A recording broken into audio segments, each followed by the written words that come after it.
Upper limb के bones की अगर हम बात करें तो उसमें सबसे पहले जो बोन है वो क्लेविकल है। क्लेविकल जो है ना वो हॉरिजेंटली पड़ा हुआ होता है। ये भी एक एमसीक्यू है एफसीपीएस पार्ट 1 का। क्लेविकल जो है ना वो मीडियली स्टर्नम के साथ और फर्स्ट टू कोस्टल कार्टिलेजेस के साथ, सही है, सिर्फ स्टर्नम के साथ नहीं बल्कि टू कोस्टल कार्टिलेजेस के साथ भी जॉइंट बना देता है। जबकि लेटरली जो है ना, लेटरली जाके वो स्केपुला के साथ लेटरली जॉइंट बना देता है। इसका मीडियल टू थर्ड जो है ना वो कन्वेक्स फॉरवर्ड है, जबकि लेटरल वन थर्ड जो है ना वो कनकेव फॉरवर्ड है। ये सबसे ज़्यादा फ्रैक्चर्ड होने वाला बोन है। स्केपुला है सेकंड नंबर पे। तो स्केपुला की अगर हम बात करें तो स्केपुला फ्लैट बोन है। ये भी सीपीएसपी का एक एमसीक्यू है। ट्रायंगुलर बोन है ये, सही है। इसके पोस्टीरियर साइड पे स्पाइन ऑफ स्केपुला होता है जो कि बैकवर्ड इसकी प्रोजेक्शन होती है। अब स्पाइन ऑफ स्केपुला से ऊपर जो एरिया होता है ना तो उसको सुप्रास्पाइनस फोसा, और उसके नीचे जो एरिया होता है तो उसको इन्फ्रास्पाइनस फोसा कहते हैं। अब स्केपुला की अगर हम लेटरल बॉर्डर की अगर हम बात करें ना तो वहाँ पे एक ग्लिनाइड कैविटी होती है जहाँ पे ह्यूमरस के साथ वो जॉइंट बना देती है, ठीक है। कोराकाइड प्रोसेस जो है ना वो अपवर्ड और फॉरवर्ड प्रोजेक्ट कर देता है स्केपुला से। अब सुप्रास्केपुलर नाच भी अगर हम ग्लिनॉइड कैविटी जो है ना उससे थोड़ा सा लेटरली जाए तो वहाँ पे हमें सुप्रास्केपुलर नॉच भी देखने को मिलता है। सबस्केपुलर फोसा जो है ना वो एंटीरियरली लाई करता है on the anterior surface of scapula. Humerus की अगर हम बात करें ना तो ह्यूमरस का जो हेड है वो प्रॉक्सिमल एंड पे होता है। वो जो है ना स्पेयर का वन थर्ड बना देता है, ठीक है। वो ग्लिनाइड केविटी में पड़ा होता है। ग्लिनाइड केविटी अब स्केपुला पे शोल्डर जॉइंट बनाता है। एनाटो उससे नीचे, हेड से थोड़ा सा नीचे अगर आप चले जाओ तो वहाँ पे एनाटॉमिकल नेक होता है। एनाटॉमिकल नेक के नीचे ग्रेटर और लेसर ट्यूबरोसिटीज़ होती है। ट्यूबरोसिटीज़ के नीचे अगर आप देख ले तो बाइसेपिटल ग्रू होता है, ठीक है, जहाँ पे बाइसेपिटल एपिन्यूरोसिस वो जो है ना वो वहाँ पे पास होता है। बाइसेपिटल ग्रू के नीचे सर्जिकल नेक होता है। सर्जिकल नेक सबसे ज़्यादा कॉमन फ्रैक्चर होने वाला एरिया है। अगर डेल्टाइड ट्यूब्रोसिटी की बात करें तो deltoid tuberosity mid shaft of humerus पे वहाँ पे प्रेजेंट होता है। और डेल्टाइड ट्यूब्रोसिटी इस वजह से कहते हैं कि डेल्टॉइड मसल की इंसर्शन यहाँ पे होती है। थोड़ा सा नीचे आके और पोस्टीरियरली जाके वहाँ पे स्पाइरल ग्रू होता है। स्पाइरल ग्रू में रेडियल नरो लाई करती है। अगर स्पाइरल ग्रू को डैमेज हो जाए या mid shaft of humerus damage हो जाए तो रेडियल नर्व और प्रोफंडा ब्रेकाई आर्टरी ये दोनों डैमेज हो सकती है। डिस्टल एंड की बात करें तो मीडियल और लेटरल एपिकोंडाइल्स होती है, ठीक है। इसकी डिफरेंट डिफरेंट ओसिफिकेशन सेंटर्स भी है। मीडियल 5 ईयर्स पे ओसिफाई होता है, ओसिफिकेशन कंप्लीट कर देता है, जबकि लेटरल एपिकोंडाइल 11 ईयर्स में, ठीक है। राउंड कैपिचुलम भी है जो कि राउंड कैपिचुलम जो कि रेडियल हेड के साथ जो है ना आर्टिकुलेट करता है। और पुली शेप ट्रोक्लिया जो है ना वो आर्टिकुलेट करती है ट्रोक्लियर नॉच ऑफ अल्ना के साथ। रेडियल फोसा की बात करें तो radial fossa lies above capitulum, ठीक है। और it receive head of radius and the flexion of elbow joint.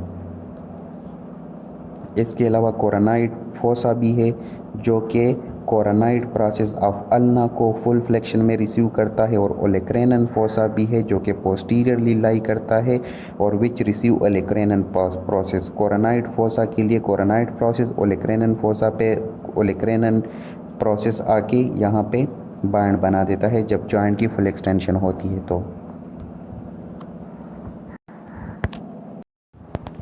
Radius की अगर हम बात करें तो रेडियस जो है ना फोर आर्म में प्रेजेंट होता है। ये लेटरल बोन है फोर आर्म का। इसका एक हेड होता है जो कि सर्कुलर होता है। हेड से नीचे नेक होता है। नेक पे बाइसेपिटल ट्यूबरकल भी होता है। बाइसेपिटल ट्यूबरोसिटी, और बाइसेपिटल ट्यूबरोसिटी पे बाइसेप ब्रेकाई मसल जो है ना वहाँ वहाँ पे इंसर्शन होती है। शेफ्ट की अगर हम बात करें तो इसका जो लेटरल मीडियल बॉर्डर है तो उसको एंट्रोशियस बॉर्डर भी कहते हैं। और उस पे एंट्रोशियस मेम्ब्रेन की अटैचमेंट होती है, ठीक है। ये एंट्रोशियस मेम्ब्रेन जो है ना ये रेडियस और अल्ना के बीच में होती है। तो रेडियस जो कि लेटरल बोन है तो इसके मीडियल बॉर्डर पे अटैच होगी, और अल्ना जो कि मीडियल बोन है तो उसके लेटरल बॉर्डर पे अटैच होगी। स्टाइलाइट प्रोसेस जो है ना वो लेटरली प्रोजेक्ट कर देता है।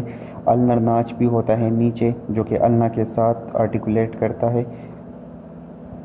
नीचे जो है ना ये रेडियस आर्टिकुलेट करता है at rest joint with scaphoid and lunate bone.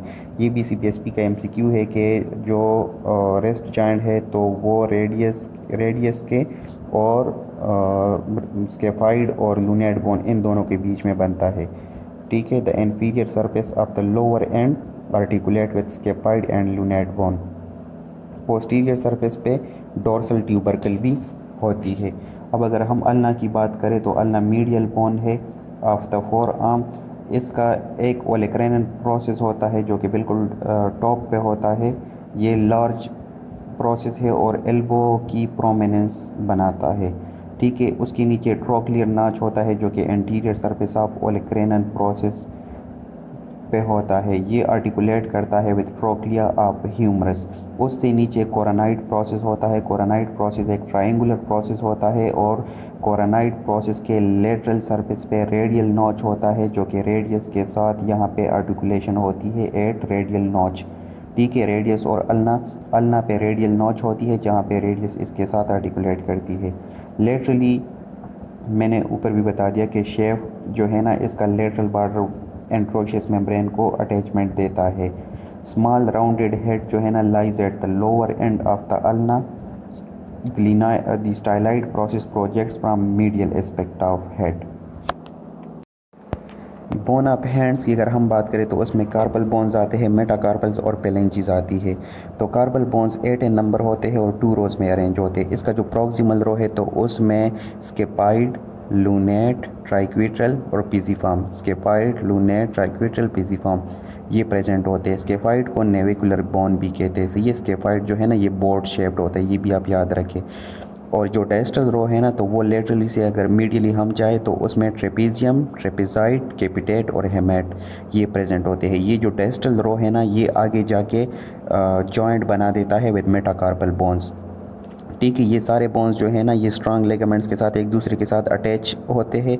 ये कनकेविटी से बनाते हैं, एंटीरियर सरफेस पे कनकेविटी से बना देते हैं। और इसकी जो मीडियल और लेटरल सरफेस पे जो मीडियल और लेटरल एजेस है वहाँ पे ये एक स्ट्रांग मेम्ब्रेनस बैंड जो है ना उसको अटैचमेंट देता है जिसको फ्लेक्सर रेटिनिकुलम कहते हैं। फ्लेक्सर रेटिनिकुलम जो है ना ये एक टनल सा बना देता है जिसको कार्पल टनल कहते हैं। और कार्पल टनल में मीडियन नरो और long flexor tendons of fingers जो है ना वो पास होते हैं। अगर इसमें जो मीडियन नरो पास होती है इसकी कंप्रेशन हो जाए तो उसको हम कार्पल टनल सिंड्रोम कहते हैं। कार्पल बोन्स की अगर हम बात करें तो ये 5 इन नंबर्स होती है और इसमें हर एक का एक बेस शेफ्ट और हेड होता है। हेड जो है ना वो नकल्स बना देता है जो कि आर्टिकुलेट कर देता है विद प्रॉक्सिमल पेलेंजीज। पेलेंजीज की अगर हम बात करें तो हर जो फिंगर है हमारा तो उसमें 3 पेलेंजीज होती है एक्सेप्ट द थंब जहाँ पे 2 होती है।